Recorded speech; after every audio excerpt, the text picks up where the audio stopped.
بےنظیر بھٹو کی سیکیورٹی رحمان سے رحمان تک۔ 27 دسمبر یہ وہ دن جب مسلم دنیا کی پہلی خاتون وزیر اعظم بےنظیر بھٹو کو راولپنڈی کے تاریخی لیاقت باغ کے سامنے قتل کر دیا گیا۔ جب جب بےنظیر بھٹو کی زندگی پر روشنی ڈالی جائے گی، دو رحمانوں کا ذکر ضرور آئے گا۔ ایک پاکستان پیپلز پارٹی کی ریڑھ کی ہڈی سمجھے جانے والے رحمان ملک اور دوسرا انڈر ورلڈ ڈان رحمان ڈکیت۔ 18 اکتوبر 2007 کی وہ شام جب عوام کا سمندر اپنی محبوب قائد کے ایک دیدار کے لیے کراچی ایئرپورٹ پر جمع تھا۔ آخر بےنظیر بھٹو 8 برس کی جلا وطنی گزار کر ایک بار پھر ملکی سیاست کا حصہ بننے جا رہی تھی۔ بےنظیر کی وطن واپسی طویل ڈکٹیٹرشپ کے بعد امید کی ایک کرن تھی، مگر کچھ حلقوں کو یہ پسند نہیں تھا کہ بےنظیر بھٹو واپس وطن آئے۔ سابق صدر جنرل ریٹائرڈ پرویز مشرف نے فون کر کے انہیں واپس نہ آنے کا نہ صرف مشورہ دیا بلکہ دہشت گردی کے ممکنہ خدشات کا اظہار بھی کیا، جسے بےنظیر بھٹو نے ایک دھمکی تصور کیا، جس کا اظہار انہوں نے لندن میں موجود اپنے غیر ملکی صحافی دوستوں سے بھی کیا تھا۔ I feel very, very emotional coming back to my country. I dreamt of this day for so many months and years. I counted the hours, I counted the minutes and the seconds just to see this land. ملک میں بڑھتی انتہا پسندی اور طالبان کی سرگرمیوں کے دوران بےنظیر کا وطن واپسی کا فیصلہ سیکیورٹی ایجنسیز ہی نہیں، پورا ملک سمجھتا تھا کہ اب کچھ بڑا ہونے والا ہے۔ سینئر صحافی نادر شاہ عادل مرحوم نے 18 اکتوبر کو بی بی سی کو دیے گئے ایک انٹرویو میں اس خدشے کا اظہار کیا تھا کہ بےنظیر کا سفر ہوا کے مخالف سمت کا ہے، جو بہت دشوار اور خطرناک بھی ہو سکتا ہے۔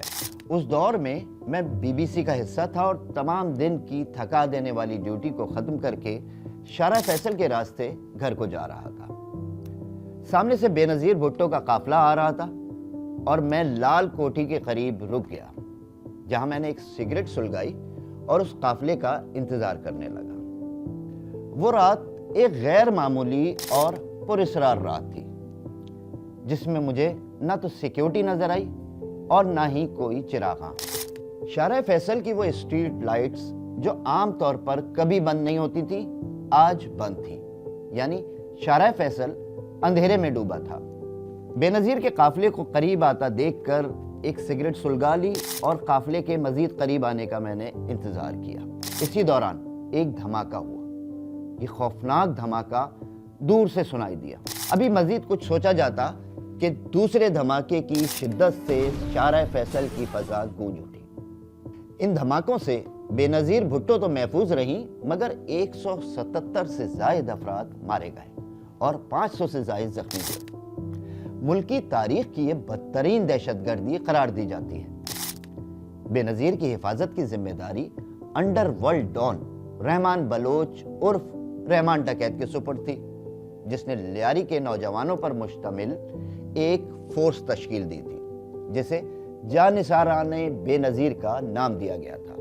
بےنظیر کی سیکیورٹی کے لیے رحمان ڈکیت کے گروپ نے ہیومن شیلڈ بنا رکھی تھی اور اسی انسانی دیوار نے خودکش حملہ آور کو بےنظیر کے ٹرک سے پہلے ہی رکنے پر مجبور کیا۔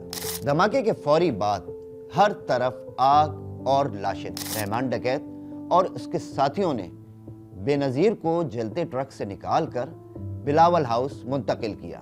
اس دھماکے کے 2 ماہ 9 دن بعد بےنظیر کو راولپنڈی کے تاریخی لیاقت باغ سے جلسے کے بعد نکلتے ہوئے قتل کر دیا گیا۔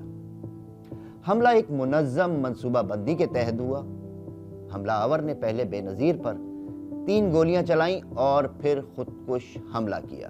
حملے کے وقت بےنظیر بھٹو گاڑی کی سن روف سے باہر نکل کر کارکنوں کے نعروں کا جواب دے رہی تھی۔ معلوم ہوا ہے کہ جس گاڑی میں بےنظیر سوار تھیں اسے دبئی میں خصوصی طور پر تیار کیا گیا تھا، جو بلٹ اور بومب پروف تھی۔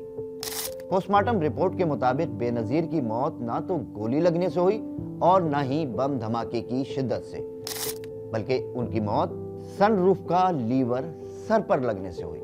یہ سن روف دبئی میں گاڑی کی آلٹریشن کے دوران بنایا گیا۔ 27 دسمبر کو بے نظیر بھٹو کی حفاظت کی ذمہ داری سابق وزیر داخلہ رحمان ملک کی تھی، جو نہ تو بے نظیر بھٹو کی گاڑی میں موجود تھے اور نہ ہی حملے کے وقت اس مقام پر، بلکہ رحمان ملک اپنی گاڑی میں حملے سے قبل ہی زرداری ہاؤس روانہ ہو گئے تھے۔ بے نظیر کی موت کے بعد اس پر کافی بحث ہوئی کہ رحمان ملک کیوں وہاں موجود نہیں تھے، مگر وقت کی گرد نے اس اہم سوال کو چھپا دیا اور اگلی حکومت جو پیپلز پارٹی کی تھی اس میں رحمان ملک اہم ذمہ داریوں کے ساتھ سیاست میں نظر آئے۔ کراچی دھماکے کے وقت بے نظیر کا سیکیورٹی انچارج رحمان ڈکیت تھا، جو 9 اگست 2009 کی رات encounter specialist S P Chaudhry Aslam کے ہاتھوں مبینہ پولیس مقابلے میں مارا گیا۔ اس وقت پیپلز پارٹی کی وفاق پر حکمرانی تھی اور وفاقی وزیر داخلہ رحمان ملک تھے۔ رحمان ملک 23 فروری 2022 کو کورونا کا شکار ہو کر انتقال کر گئے۔ آج یہ دونوں رحمان اس دنیا میں نہیں، لیکن جب جب بے نظیر بھٹو اور ان کی موت کا ذکر ہوگا تو ایک گینگسٹر اور ایک وفاقی وزیر کا ذکر ضرور ہوگا۔